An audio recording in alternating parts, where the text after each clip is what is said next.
बिस्मिल्लाहिर्रहमानिर्रहीम, अस्सलाम वालेकुम। Welcome back to my YouTube channel Irtsam's biology. MDCAT lecture series की आज की इस वीडियो के अंदर हम पढ़ने जा रहे हैं स्पोर्ट एंड मूवमेंट का पहला टॉपिक। चैप्टर नंबर 17 ऑलरेडी मैंने कंप्लीट कर दिया हुआ अपने पिछले लेक्चर्स के अंदर। इस चैप्टर के अंदर हम देखेंगे कि किस तरह से स्केलेटल सिस्टम हमारी बॉडी को एंड एज वेल एज जो है आपके पास muscular system, muscles and skeleton आपकी बॉडी में किस तरह से मूवमेंट जो है वो करवाते हैं और किस तरह से मिनरल होम्योस्टेसिस करवाते हैं और किस तरह से आपकी बॉडी की प्रोटेक्शन करते हैं, जो कि वाइटल ऑर्गन्स हैं, विजरल ऑर्गन्स हैं। तो ये सारे का सारा जितना भी मैंने आपको बताया है ये हम इस चैप्टर के अंदर पढ़ने जा रहे हैं।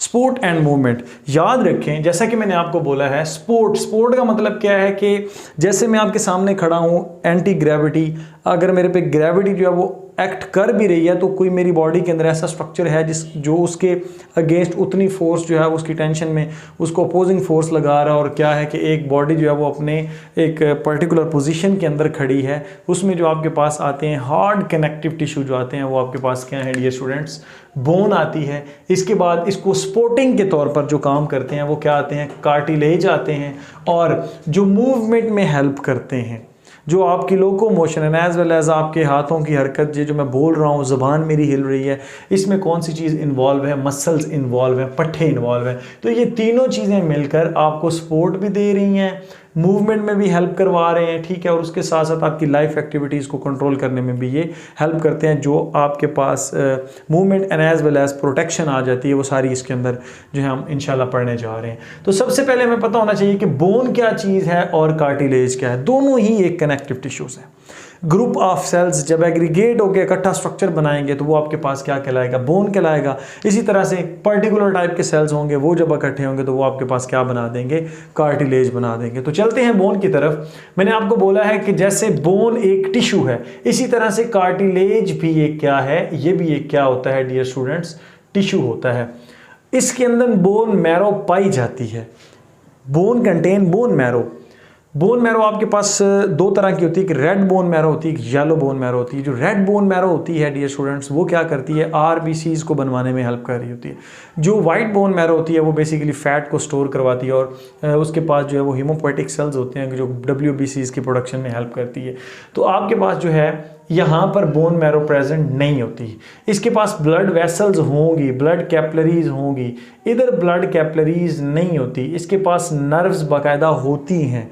इसी वजह से जब हड्डी टूटती है तो बहुत ज़्यादा पेन होती है, बिकॉज इट कंटेन नर्व्स। लेकिन आपको यहाँ पे कार्टिलेज के अंदर देखने को नहीं मिलती। उसके बाद यहाँ पर इनऑर्गेनिक साल्ट्स जो हैं वो इसके अंदर अकामुलेट होते हैं, लेकिन यहाँ पर इनऑर्गेनिक साल्ट्स भी आपको देखने को नहीं मिलते। लाइक यहाँ पर कैल्शियम और फॉस्फेट जो है वो मौजूद होते हैं। तो यहाँ पर उसकी मिकदार तो होगी, लेकिन उस लेवल में कैल्शियम होगा तो सही, लेकिन साल्ट्स की फॉर्म में जो है वो नहीं होगा। ना ही दूसरे इनऑर्गेनिक साल्ट्स जो कि इधर बोन्स के अंदर पाए जाते हैं वो इधर नहीं आपको देखने को मिलते। उसके बाद ये एक हार्ड कनेक्टिव टिश्यू है, लेकिन ये आपके पास इलास्टिक होता है, और दूसरे लफ्ज़ों में आप कह सकते हैं फ्लेक्सिबल होता है, प्लस ये रिजिड होता है। अब आप ये कहेंगे कि सर ये क्या, जो ओवरऑल इसके स्ट्रक्चर बनेगा वो रिजिड होगा, लेकिन ये नेचर क्या होगी, इलास्टिक या फ्लेक्सिबल होगा। लेकिन बोन हमेशा क्या रहेगी, हार्ड रहेगी। बोन के सेल्स को देखा जाए तो बोन में 3 तरह के सेल्स हमें देखने को मिलते हैं, लेकिन अगर कार्टिलेज की बात की जाए तो हमें सिर्फ कॉन्ड्रोसाइट्स देखने को मिलते हैं। तो कार्टिलेज के सेल्स को क्या आप नाम देंगे, these are called chondrocytes. But in the case of bone आपके पास ओस्टियोसाइट्स ये स्पेसिफिक बोन सेल्स होते हैं। जो आपके पास ओस्टियोब्लास्ट होते हैं ये बोन को फॉर्म करते हैं, तो बोन फार्मिंग सेल्स होते हैं। ऑस्टियोक्लास्ट जो होते हैं ये मल्टी न्यूक्लिएट होते हैं, मैं लिख देता हूँ, मल्टी न्यूक्लिएट होते हैं। एंड डियर स्टूडेंट्स ये क्या होते हैं, बोन डिसॉल्विंग होते हैं। ये बोन को क्या करेंगे, डिसॉल्व करेंगे, ठीक है। फिर इस तरह से अगर आप बोन का स्ट्रक्चर देखें तो आपको ये जो है वो स्ट्रक्चर देखने को मिलता है। अगर आप पूरी की पूरी बोन की बात करें तो जिसको एजेस होंगे दोनों, जहां पर ये प्रॉक्सिमल और ये डिस्टल एंड, ये पहले वाला ऐसा, ये दूसरे वाला ऐसा, ये आपके पास प्रॉक्सिमल एंड कहलाता है। यहाँ पर ये एक पर्टिकुलर सा जो है वो स्ट्रक्चर बनाएगा जिसके अंदर पोरस सब्सटेंसेस होंगे, जिसके अंदर पोरस जो है वो कोलेजन फाइबर जो है वो क्या करते हैं, जो आपके पास हड्डी है उसके अंदर कैल्शियम फॉस्फेट मिल के क्या करती है, एक पोरस लाइक स्ट्रक्चर बना देते। और इस पोर के अंदर क्या होता है, बोन मैरो मौजूद होती है। This is called BN, bone marrow यहां पर मौजूद होगी। This particular structure is called epiphysis, जो क्या कर रहा है, किसी दूसरी बोन के साथ जोड़ बना रहा है, एपिफाइस। लेकिन ये जो उसका अंदर वाला स्ट्रक्चर है, दिस इज कॉल्ड डायाफाइस। और इसी तरह से ये भी आपके पास क्या कहलाता है, एपिफाइसिस। तो एपिफाइसिस जो है यहां पर आपको जो बोन देखने को मिलती है, this is called spongy bone. लेकिन ओवरऑल चाहे वो स्पॉन्जी हो चाहे वो आपके पास ये हो, इसके ऊपर एक खास किस्म की लेयर होती है, दिस इज कॉल्ड पेरिओस्टियम। हड्डी की पूरी पेरिफेरी पर, हड्डी के पूरे पेरिफेरल रीजन पर क्या मौजूद है, पेरिओस्टियम।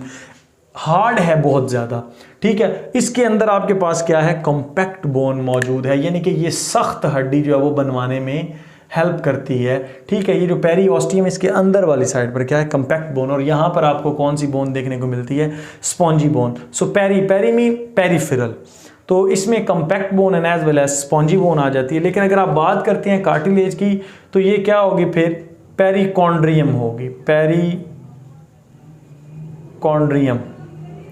ठीक है। पेरिकॉन्ड्रियम से क्या मुराद है, ये आपके पास क्या है, कॉन्ड्रोसाइट्स हैं। कॉन्ड्रोसाइट्स दरमियान में एक नॉन लिविंग मटेरियल, बार बार बोल रहा हूं, नॉन लिविंग मटेरियल यहाँ पर खास ल्यूकोना, यानी कि जहाँ पर सेल्स इकट्ठे होते हैं वहाँ पर एक अंदर स्पेस बनती है, उसके अंदर ख़ास किस्म का एक केमिकल जो है वो बनाते हैं, एक ऑर्गेनिक मटेरियल बनाते हैं, दिस इज कॉलेजन। और ये कॉलेजन जो है ये नॉन लिविंग होती है, कॉलेजन मैट्रिक्स से ये भर दिया जाता है, ठीक है। और साथ ही साथ ये अपने ऊपर एक फिल्म लाइक स्ट्रक्चर बना लेते हैं, पूरे के पूरा जो कनेक्टिव टिश्यू होगा, दिस इज कॉल्ड पेरिकॉन्ड्रस, ठीक हो गया।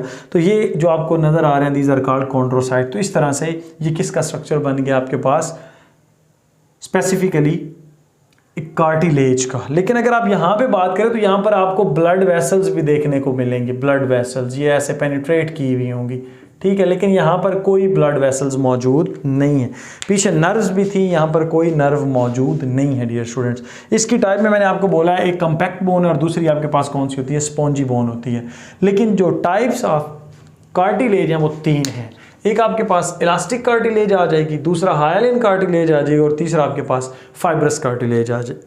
ऑब्वियस सी बात है, इलास्टिक कार्टिलेज कंटेन, एक तो इसके पास कोलेजन होगा प्लस इलास्टिक फाइबर्स होंगे,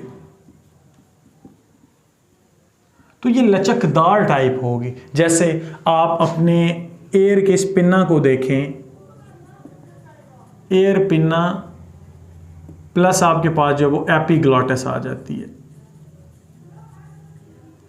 ठीक हो गया।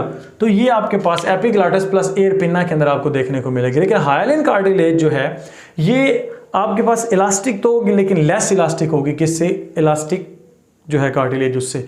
तो ये आपको कहां पे देखने को मिलेगी, ये मोस्ट अबंडेंट है। क्यों, क्योंकि ये लॉन्ग बोन्स के ऊपर प्रेजेंट है। लॉन्ग बोन्स जहां पर जॉइंट बनाती है वहां पर आपको क्या देखने को मिलती है, कार्टिलेज। मसलन जैसा कि मैंने आपको बताया कि ये एक बोन है, तो इसका जो एपिफाइसल ये वाला स्ट्रक्चर है, यहां पर ये कार्टिलेज मौजूद है, ठीक है।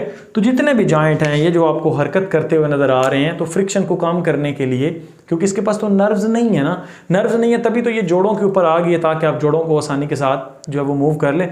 अल्लाह ना करे अगर जो आपके पास ऑस्टियोआर्थराइटिस हो जाए, यानी कि आपके पास जो ये वाली ख़ास किस्म की ऊपर लेयर है किसकी, कार्टिलेज की, हाइलिन कार्टिलेज की, अगर ये ख़त्म हो जाए और हड्डी हड्डी के साथ टकराए, फिर बहुत ज़्यादा सीवियर पेन होती है, इसको ऑस्टियोआर्थराइटिस बोलते हैं। तो इसी वजह से हम कहते हैं कि ये मोस्ट अबंडेंट है। लॉन्ग बोन्स के जो एंड हैं, एपिफाइसल जो रीजन है, वहाँ पर ये आपको देखने को मिलती है। इसके अलावा नोज, ट्रैकिया एंड लेरिंक्स के अंदर आपको ये देखने को मिलती है। तो मोस्ट अबंडेंट इसीलिए होगी आपके पास। उसके बाद आता है फिब्रस कार्टिलेज। फिब्रस कार्टिलेज जो होती है ये थिक टाइप, थिक कोलेजन से ये भरी हुई होती है। प्लस बेटा इसके अंदर क्या चीज़ होती है, याद रख लें, यहाँ पर जो आपको मेन चीज़ देखने को मिलती है वो ये है कि ये नॉन इलास्टिक और लेस इलास्टिक होती है, ठीक है, लेस इलास्टिक। और अब दूसरे लफ्ज़ों में आप कह सकते हैं कि ये नॉन इलास्टिक होगी, ठीक हो गया। और ये आपको ज़्यादातर कहाँ पर देखने, ये फाइब्रस जॉइंट्स जो मोस्टली होते हैं, जो जहाँ पर फाइब्रस जॉइंट्स में भी वो वाली जगह जहाँ पर दो कार्टिलेज आपस में जुड़े, ठीक है, जिसमें फॉर एग्जांपल आपको मैं एग्जांपल देता हूँ, या आप जहाँ पर दो हड्डियाँ और दो हड्डियों के दरमियान पैड की तरह ये काम करे। जैसे आप इंटरवर्टिब्रल डिस्क को देख लेते हैं, इंटरवर्टिब्रल डिस्क लाइक ये आपके पास एक वर्टिब्री है और ये आपके पास डियर स्टूडेंट्स क्या है, दूसरी वर्टिब्री, और इसके अंदर ये पैड लाइक एक कुशन लाइक स्ट्रक्चर मौजूद है। दिस इज कॉल्ड डिस्क, आपको पता है। और ये किससे मिलकर बनी हुई है, फाइब्रस कार्टिलेज से। और इसमें आप लोगों ने पढ़ रखा होगा एनुलर फाइब्रोसिस और न्यूक्लियर पल्पोसिस, ठीक हो गया। उन जगहों पर ये जो पैड बनाती है, कुशन के तौर पे काम करती है, वो कौन सी आती है आपके पास, फाइब्रस कार्टिलेज, या वो जॉइंट जो स्लाइटली ज़रा मूवमेंट कर रहे होते हैं, वहाँ पर आपको ये वाली जो है वो फाइब्रस कार्टिलेज देखने को मिलती है। एंड आई होप कि आपको ये मेरा लेक्चर अच्छा लगा होगा। Stay connected, thank you and अल्लाह हाफिज़।